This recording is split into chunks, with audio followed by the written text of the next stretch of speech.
Rusia responde con más ataques a Ucrania al anuncio de envío de tanques por parte de Alemania y de Estados Unidos. Moscú ha criticado duramente la decisión de Occidente de suministrar más armamento pesado a Kiev. Con esta noticia comenzamos el informativo en Deutsche Welle. Yo soy Carol Guerrero, los saludo desde Berlín. Arrancamos con titulares. Los ucranianos se resguardan en refugios antiaéreos en medio de una nueva ola de ataques con misiles y drones. La ofensiva se produce un día después de que Alemania y Estados Unidos se comprometieran a enviar tanques a Ucrania. Y por supuesto, las reacciones desde Moscú no se han hecho esperar. El anuncio de envío de tanques por parte de Berlín y Washington fue valorado por Rusia como una implicación directa de Occidente en la guerra de Ucrania. En Perú continúan registrándose protestas y bloqueos en varias regiones del país para exigir la dimisión de la presidenta Dina Boluarte. Ya la población ha comenzado a sufrir la escasez de combustible.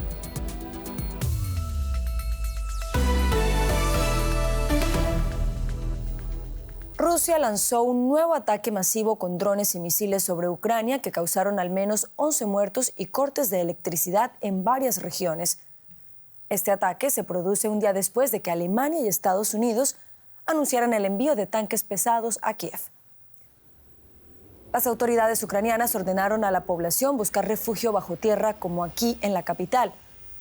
Según el jefe de las fuerzas ucranianas, Moscú lanzó este jueves 55 misiles. De estos, 47 fueron destruidos, 20 de ellos en las inmediaciones de Kiev. El ataque no ha sorprendido a los ucranianos. No es la primera vez que Rusia responde con este tipo de bombardeos al apoyo militar de Occidente a Ucrania. Y el anuncio de envío de tanques por parte de Europa y de Estados Unidos fue valorado desde Rusia como una implicación directa de Occidente en la guerra en Ucrania. El portavoz de la presidencia rusa, Dmitry Peskov, advirtió que con el anunciado flujo de armamento pesado a Kiev, la participación de estos países en el conflicto está creciendo. Por su parte, el secretario del Consejo de Seguridad de Rusia, Nikolai Patrushev, afirmó que con estas medidas Occidente muestra la intención de prolongar este conflicto militar. Analizamos ahora la posición de Rusia con el periodista Ricardo Marquina, a quien saludamos a esta hora en Riga. Ricardo, buenas noches para ti. Mencionábamos que apenas un día después de que Alemania y Estados Unidos anunciaran el envío de tanques a Ucrania, hubo una nueva ola de ataques rusos. ¿Podemos hablar directamente de represalia por parte de Moscú? Hola, muy buenas noches desde Riga. Bueno, cabría pensar que sí, porque los tiempos son los que son. Nada más conocer la noticia del envío de los Abrams y de los Leopard, Rusia atacó de manera intensa, como viene siendo habitual, muchas zonas industriales y energéticas de Ucrania. Y eso podría parecer que es el hecho que ha forzado este ataque por parte de Rusia. Pero si atendemos a la dinámica de los ataques rusos, estos ataques masivos con misiles y con drones suelen llevarse prácticamente con tiempos de 2 semanas. Rusia ataca con estos tiempos desde hace ya meses en un claro patrón. Rusia ataca cuando puede, no cuando quiere. Si Rusia pudiese atacar a diario a las tropas ucranianas y las posiciones ucranianas, lo haría. O sea que, por una parte sí, es una reacción, pero por otra son los tiempos que la logística rusa marca para este tipo de ataques.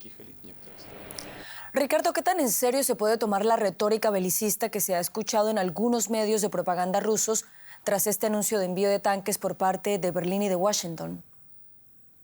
Bueno, pues aquí estamos ante una dicotomía muy interesante. Por una parte, el gobierno ruso dice más de lo mismo, que esto agrava la situación con Occidente, que esta ruptura con Occidente llevará mucho tiempo sanarla.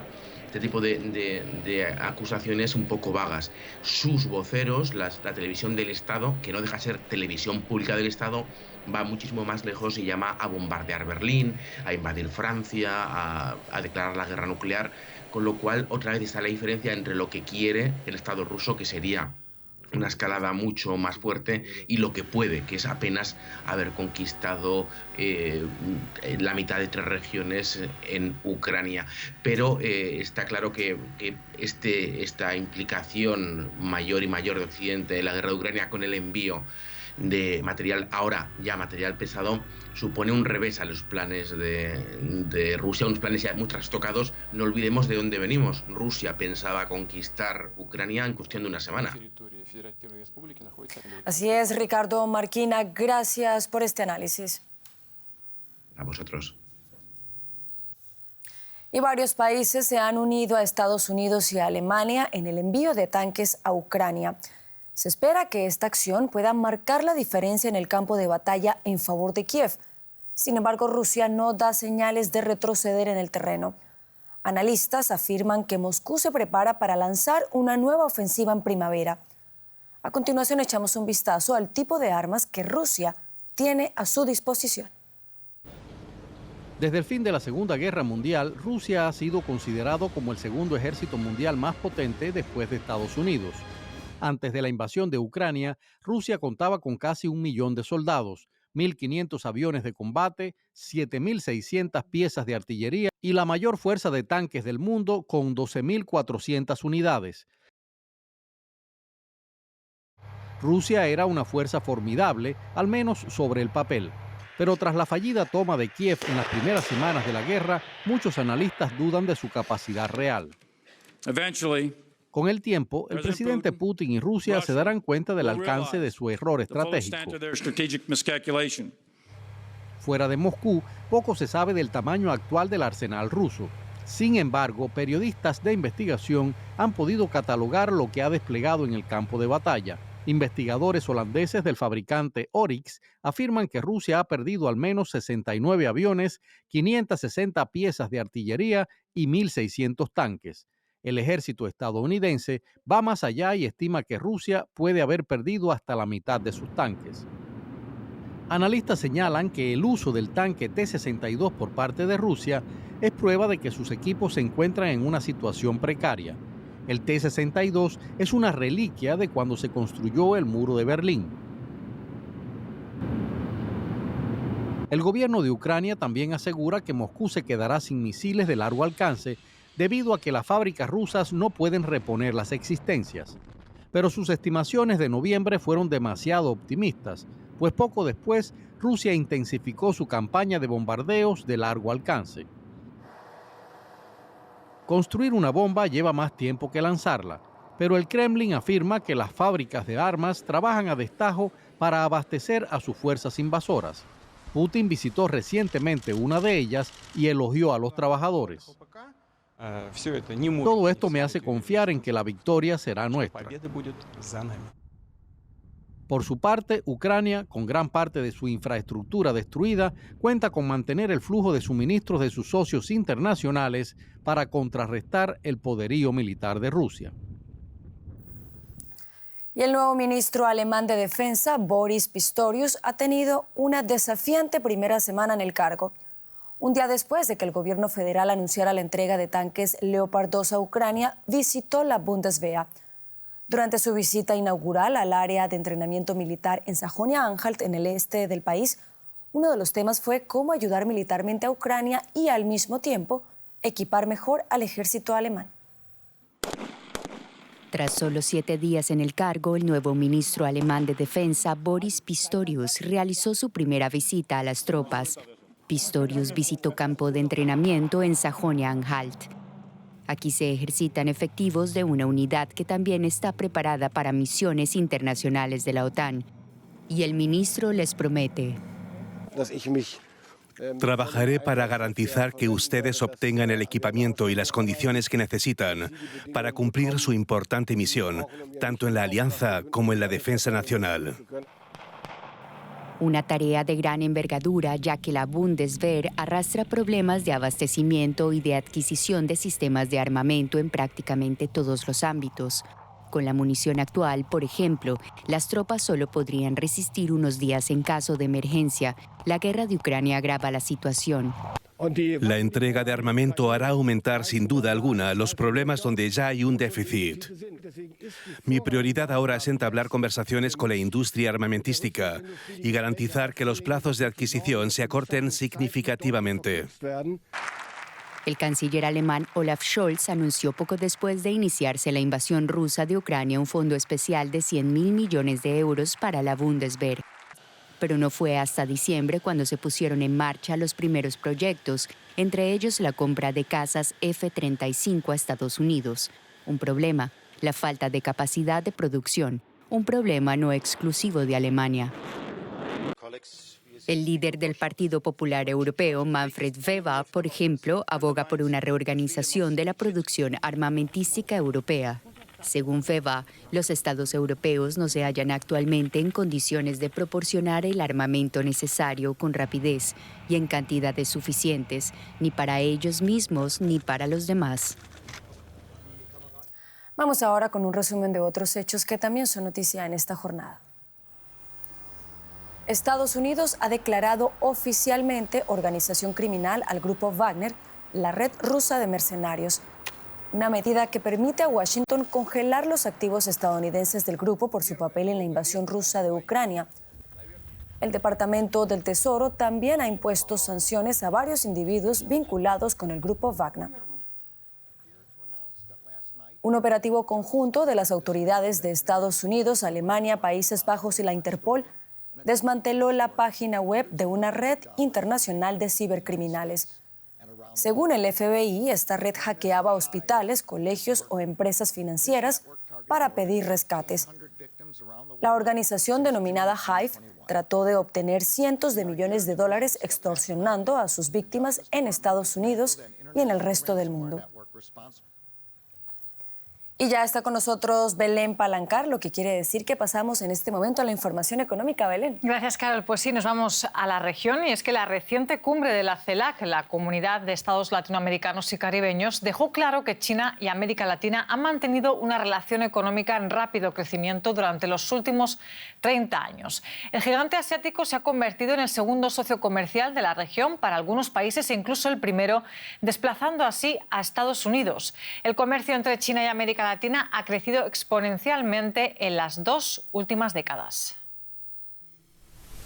Las cifras hablan por sí solas. En el año 2000 el comercio bilateral entre China y América Latina rondaba apenas los 10.000 millones de dólares, pero el panorama cambió.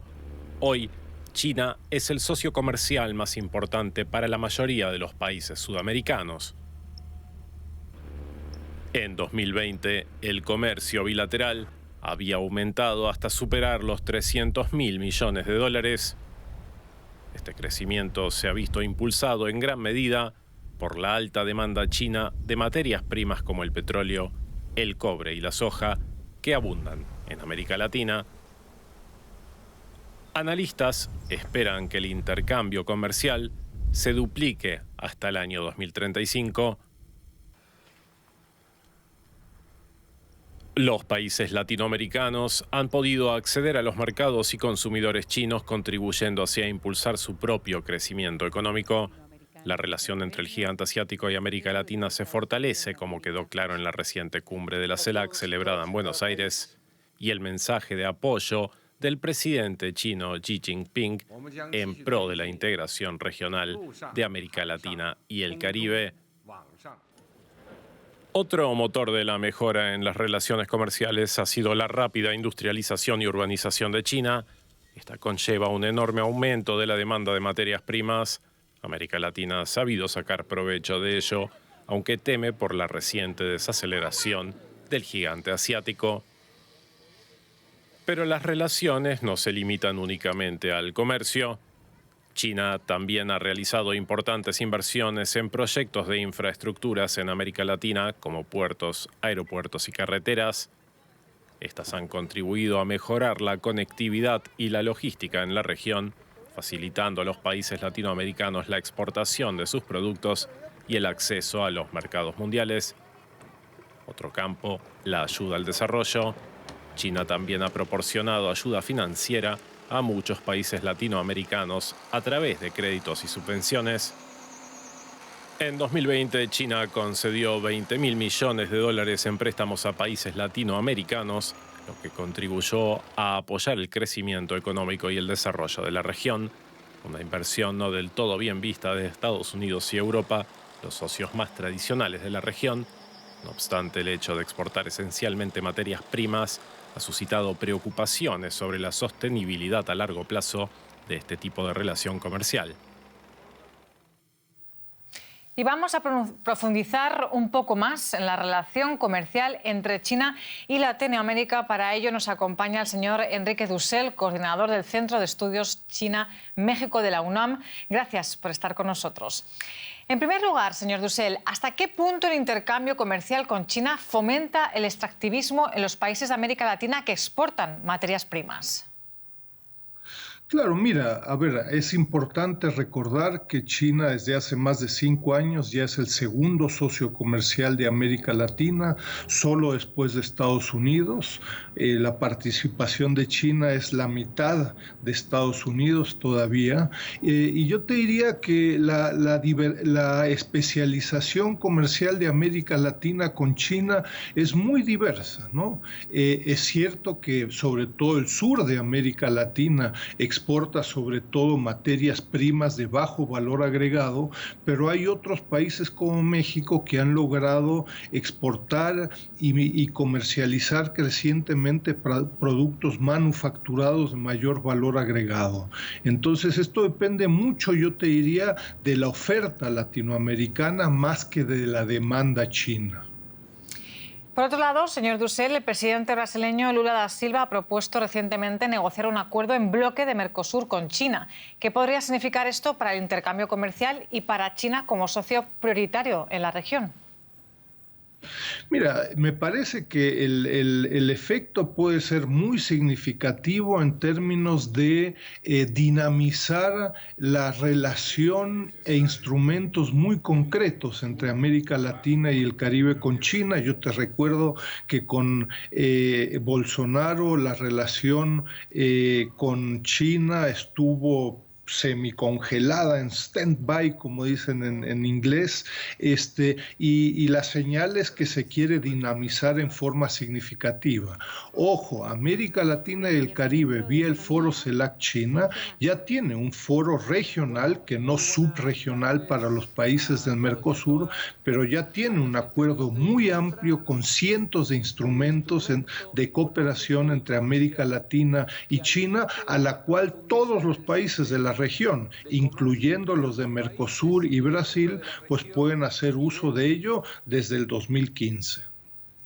Y por último, señor Dussel, China ofrece créditos a la región, invierte en infraestructura y la pregunta que muchos se hacen ahora es ¿qué ocurrirá si los países latinoamericanos no pueden devolver esos préstamos como ha ocurrido en otros países de África? Mira, conceptual y teóricamente el tema es relevante, no solo para el caso de China, sino que también para proyectos de infraestructura de la Unión Europea, de Estados Unidos, japoneses y de otros lugares. El trabajo que nosotros hemos venido haciendo sobre proyectos de infraestructura de China en América Latina, 192 proyectos donde hemos venido siguiendo cada uno de ellos, hoy por hoy en los proyectos de infraestructura de China en América Latina no ha habido problemas de no pago. Pero ojo, dado que en muchos casos son proyectos muy grandes, estos pueden surgir como ha sucedido con otros países, ¿no? Señor Dussel, desde Ciudad de México, muchísimas gracias por esta conexión con DW. Un abrazo, muchas gracias. Y seguimos en la región y es que tras más de 45 días de protestas en Perú, la población empieza a sufrir la escasez de combustible. El gas licuado de petróleo, principal combustible para vehículos y uso doméstico en el país, es un bien escaso en muchas regiones. Abundan los surtidores cerrados y se pueden ver largas colas frente a las estaciones de servicio. Los clientes aseguran que el combustible se ha encarecido y con ello el precio de los alimentos o del transporte. Las regiones Cusco, Arequipa, Tacna y Puno son las más afectadas. Todas ellas en el sur del país, donde tienen lugar la mayoría de las manifestaciones contra el gobierno de Dina Boluarte. Y seguimos hablando de este tema, pero ahora en política. Con Carol, gracias. Gracias a ti, Belén. Efectivamente, en Perú continúa la agitación política y las protestas, como lo acabamos de ver, para exigir la dimisión de la presidenta Dina Boluarte. Las manifestaciones, en las que han muerto ya más de 60 personas desde diciembre pasado, se desataron luego de la destitución y detención del expresidente Pedro Castillo, cuando él intentó disolver el Parlamento que buscaba removerlo de su cargo por presunta corrupción. Perú no encuentra la calma. Las protestas contra la presidenta Dina Boluarte siguen en todo el territorio, ignorando el llamado tregua de la mandataria.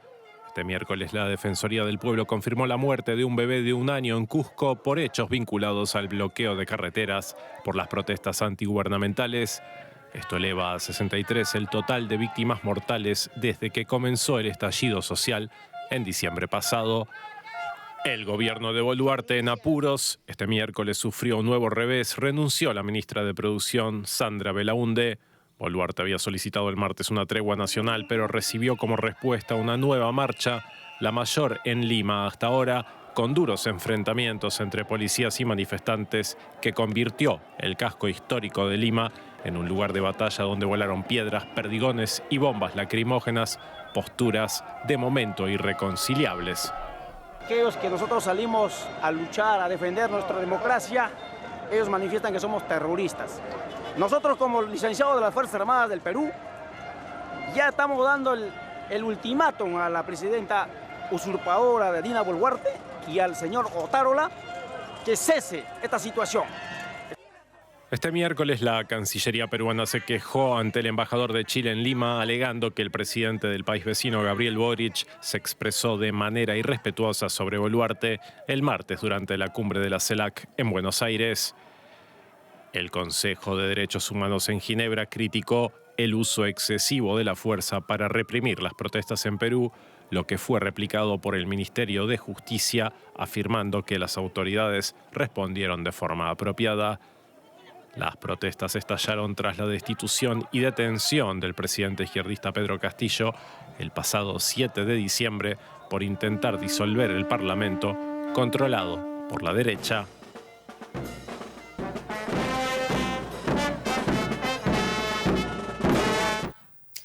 Y continuamos allí en Perú porque el Congreso de ese país declaró este jueves persona non grata al expresidente boliviano Evo Morales.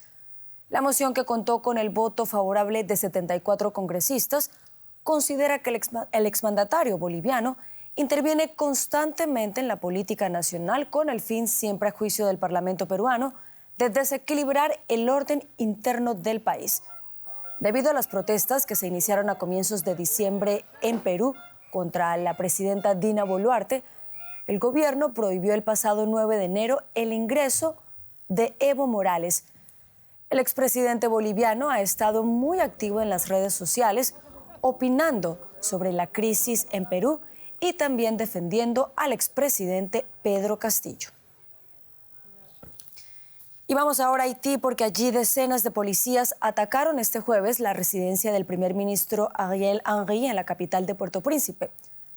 Las fuerzas de seguridad exigen a las autoridades tomar medidas tras la muerte de decenas de agentes a manos de grupos armados.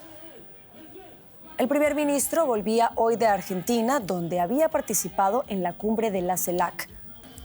En el aeropuerto, agentes de policía intentaban impedir el aterrizaje del avión, lo cual no consiguieron. La tensión en el área metropolitana de Puerto Príncipe es máxima y se están registrando disparos en el centro de la capital haitiana.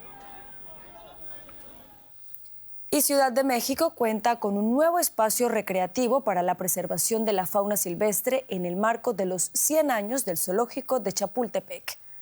Se trata del Museo del Ajolote, un espacio para conocer todo sobre esta especie de salamandra que desafortunadamente se encuentra en grave peligro de extinción. Este nuevo centro de conservación de anfibios dedicado al ajolote pretende asombrar a los ciudadanos que decidan acercarse hasta el zoológico de Chapultepec, en Ciudad de México. Las características regenerativas de esta especie de anfibio caudado son increíbles, desde recuperar miembros amputados y tejidos corporales dañados a respirar con pulmones y branquias o a absorber oxígeno a través de la piel. Son 17 en total en México. 16 de esas especies de ajolote son nativas o endémicas de México, solamente existen en ciertas partes de México. Entonces son especies muy importantes que la mayor parte de ellas están amenazadas o en peligro de extinción. Son de los pocos animales que pueden regenerar piel, músculo, hueso, vasos sanguíneos, nervios, corazón, cerebro. Entonces eso pues ha llamado la atención en el ser humano y se han estudiado esos mecanismos, porque algún día a través de estas técnicas genómicas pues se logrará utilizar esas características para apoyar la medicina en el humano, que esa es la intención. Pero la población de ajolotes se ha visto mermada debido a la expansión urbana, la contaminación del agua, el turismo y los peces no autóctonos con gusto por las crías de este tipo de salamandra. El ajolote originario del distrito de Xochimilco, al sur de Ciudad de México, es especialmente conocido en la cultura popular. Ya era un apreciado en la cultura azteca, en donde era un pilar de la gastronomía para las clases más poderosas. Ahora, reconvertido en una celebridad, espera seguir atrayendo a las nuevas generaciones para que aprendan más de este pequeño anfibio en peligro de extinción. Y cambiamos de tema porque el Comité Olímpico Internacional ha abierto el camino para que atletas rusos y bielorrusos compitan en los Juegos Olímpicos de París el próximo año. El COI ha declarado que no debe impedirse la participación de ningún atleta debido a su nacionalidad y ha sugerido que los deportistas puedan clasificarse para los Juegos como neutrales. Muchos deportes excluyen actualmente a atletas rusos y bielorrusos debido a la invasión rusa de Ucrania. Y esta propuesta del COI ha sido criticada por algunos atletas ucranianos, incluida la saltadora de altura olímpica Yaroslava Machovich. Ella le aseguró a Deutsche Welle que los atletas rusos son utilizados como propaganda por el presidente Vladimir Putin.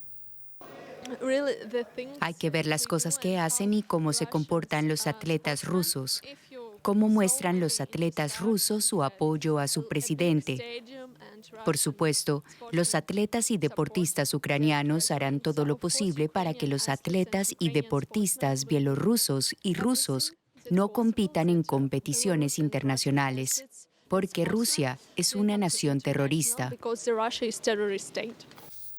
Y con esto llegamos al final del informativo. Sigan conectados a Deutsche Welle. Los espero en menos de una hora con más noticias. Sigan con nosotros.